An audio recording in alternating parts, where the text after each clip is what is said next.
নমস্কার বন্ধুরা, welcome to এসটিউনিক sports. তো বন্ধুরা, এই ভিডিওতে আমরা কথা বলবো একটু ইস্টবেঙ্গলকে নিয়ে, কারণ সামনেই রয়েছে এএফসির মতন একটা গুরুত্বপূর্ণ খেলা। তার আগেই কিন্তু বেশ কিছু সমস্যা তৈরি হয়েছে ইস্টবেঙ্গলের, বিশেষ করে ক্লেটন সিলভাকে নিয়ে কিন্তু এবার চিন্তাভাবনা করার দরকার রয়েছে। বাদবাকি বেশ কিছু আপডেট রয়েছে ইস্টবেঙ্গলকে নিয়ে, এবং রাহুল কেপিকে নিয়ে কিন্তু এবার বিরাট বড় টানাটানি শুরু হলো, সেই নিয়েও কিন্তু আমরা আপডেট শেয়ার করব এই ভিডিওতে। খুবই ইন্টারেস্টিং একটা ভিডিও হবে, শুরু থেকে শেষ পর্যন্ত দেখো। আর ভিডিও ভালো লাগলে সকলে একটা করে লাইক করে 500 লাইকের টার্গেট আমাদের পূর্ণ করে দিও। আর যারা চ্যানেলে প্রথমবারের জন্য এসেছো, মনে করে চ্যানেলটাকে সাবস্ক্রাইব করে তার পাশের বেল আইকনটাকে অন করে রেখো, তাহলে তোমাদের প্রিয় দলের খেলার সমস্ত আপডেট তোমরা এখানে পেয়ে যাবে। তো চলো আর দেরি না করে ভিডিও শুরু করা যাক। তো প্রথমেই যদি আমরা কথা বলি একটুখানি ডুরান্ড কাপ নিয়ে, তো প্রথম ম্যাচে কেরালা ব্লাস্টার্স একটা বড় ব্যবধানে মুম্বাই সিটি এফসির বাচ্চা ছেলেগুলোকে হারিয়ে ভেবেছিল যে তারা হয়তো চ্যাম্পিয়ন হয়ে যাবে, কিন্তু আজকে কিন্তু তারা একদম বুঝতে পেরেছে যে তাদের দলেও কিন্তু এখনও বেশ কিছু খামতি রয়েছে। তারা পাঞ্জাব এফসির সঙ্গে কিন্তু 1-1 গোলে ড্র করেছে। ফার্স্ট হাফে পাঞ্জাব এফসি একদম শেষের দিকে কিন্তু লুকা একটা দারুণ গোল করেছে, এবং যেভাবে একদম অফসাইড ট্র্যাপকে একদম বিট করে গোল করেছে এবং সুন্দর ফিনিশ করেছে, সেখান থেকে পাঞ্জাব ফার্স্ট হাফে শেষে এগিয়ে থাকে। পরবর্তী সময় আইম্যান কিন্তু একটা খুব ভালো গোল করেছে। সেক্ষেত্রে অবশ্যই বলতে হবে যে কেরালার ভালো অ্যাটাক তৈরি হয়েছিল, আর সেখান থেকে সুযোগ সন্ধানী আইম্যান কিন্তু গোল করেছিল, এবং গোল করে ম্যাচটা 1-1 গোলেই ড্র হয়। তো কেরালা কিন্তু যথেষ্ট বুঝতে পেরে গেছে তাদের দলে কী কী সমস্যা রয়েছে।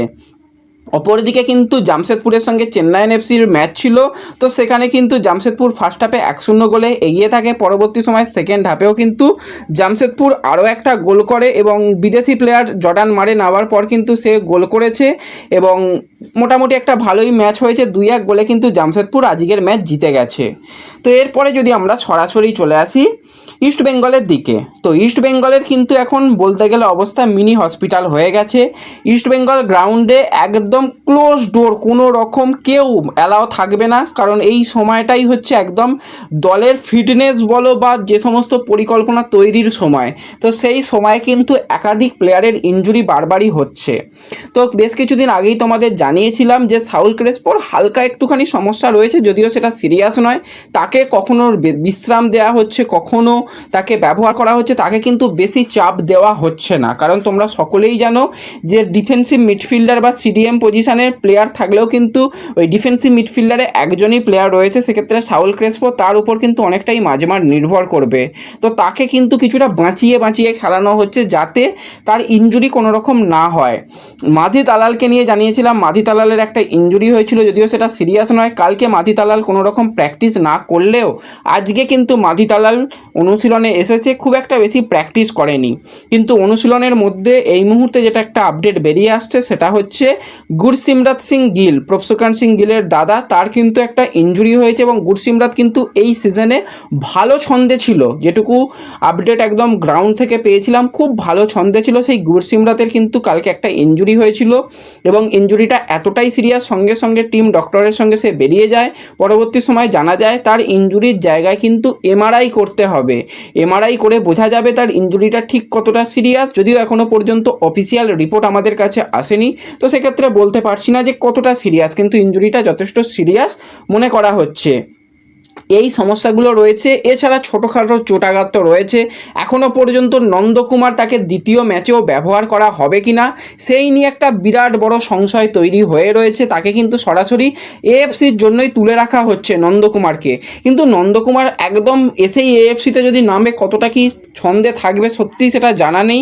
সেই নিয়ে কিন্তু একটুখানি কোচকে ভাবনা চিন্তা করতে হবে। কিন্তু যেই জায়গায় এবার ভাবনা চিন্তা করার সত্যি সময় এসে গেছে, সেটা হচ্ছে ইস্টবেঙ্গলের ক্যাপ্টেন ক্লেটন সিলভাকে নিয়ে।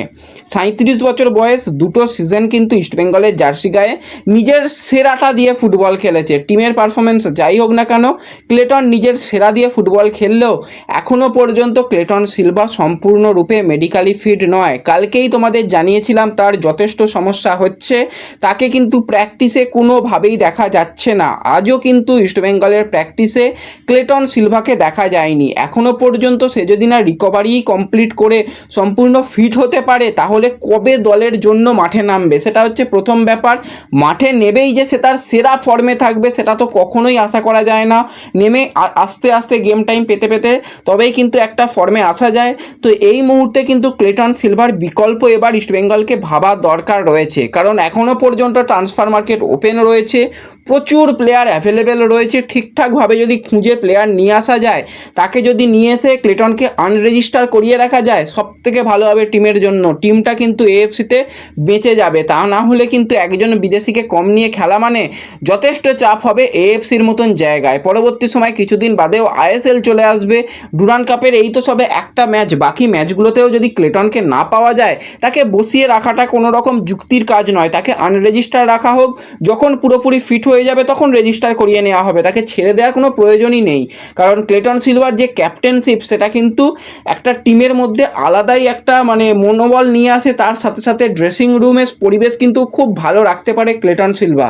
ক্লেটনকে রাখা হোক, ছাড়ার দরকার নেই, আনরেজিস্টার করে রাখা হোক এবং দলের সঙ্গেই রাখা হোক, কিন্তু বিকল্প যদি না ভাবা হয় তাহলে ভাই সমস্যা রয়েছে। যেরকমটা আপডেট আমাদের কাছে আসছে, ক্লেটনের পরিবর্তন কিন্তু রীতিমতন ভাবা শুরু করা উচিত ইস্টবেঙ্গলের। তো যাই হোক, এরপরে যে নেক্সট আপডেটটা নিয়ে কথা বলবো সেটা হচ্ছে রাহুল কেপিকে নিয়ে। অনেক জায়গা থেকে তোমরা নাকি শুনেছো যে রাহুল কেপির সিগনেচার ইস্টবেঙ্গল কমপ্লিট করে ফেলেছে। দেখো, আমাদের কাছে এখনও পর্যন্ত সেরকম অফিসিয়াল সিগনেচার হয়েছে বলে কোনো রকম আপডেট আসেনি। আজকে বরঞ্চ কিছু কেরালার মানে একদম ভিতরের সোর্স থেকে যেটা জানতে পেরেছি, রাহুল কেপি দল ছাড়তে চলেছে কেরালা ব্লাস্টার্সের। দলেও আজকে রাহুল কেপি ছিল না, দেখে নিয়েছো। তাকে ছেড়ে দেওয়া হবে, এটাই সিদ্ধান্ত নিয়ে নেওয়া হয়েছে। এবং এই জায়গাতে বেঙ্গালুরু এফসিও কিন্তু রেসের মধ্যে এসেছে। রেসের মধ্যে কিন্তু বেঙ্গালুরু এফসি এসেছে। তোমাদের কিছুদিন আগেই ফেসবুক পেজে একটা হিন্টস দিয়েছিলাম, একদিকে কার্লেস কোয়াদ্রাত, অপরদিকে জারাগোসা, তারা দুজন কিন্তু বন্ধু এবং গুরু শিষ্য।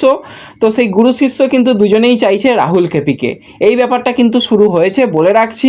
এখনও পর্যন্ত ইস্টবেঙ্গল সিগনেচার করায়নি, কিন্তু ইস্টবেঙ্গলের কাছে সমস্ত দিকই মোটামুটি ঠিক রয়েছে। যদি আজকেই সিগনেচারটা করে নিতে পারে বা যদি আগামীকালের মধ্যে সিগনেচার কমপ্লিট করে ফেলতে পারে, যতই মানে বেঙ্গালুরু কথা বলুক না কেন, তাহলে ইস্টবেঙ্গলের জন্য একটা ভালো সিগনেচার হবে। রাহুল কেপি ভার্সেটাইল প্লেয়ার, তাকে অ্যাটাকিং মিডিও, right winger, right midfielder, centre forward, DM, যে কোনো পজিশানে খেলিয়ে দাও, রাহুল কেপি নিজের সেরা ফুটবলটা খেলবে। প্লেয়ারের মধ্যে কোয়ালিটি রয়েছে, ঠিকঠাক কোচের আন্ডারে পড়লে রাহুল কেপি কিন্তু অন্যতম একটা সেরা প্রতিভা।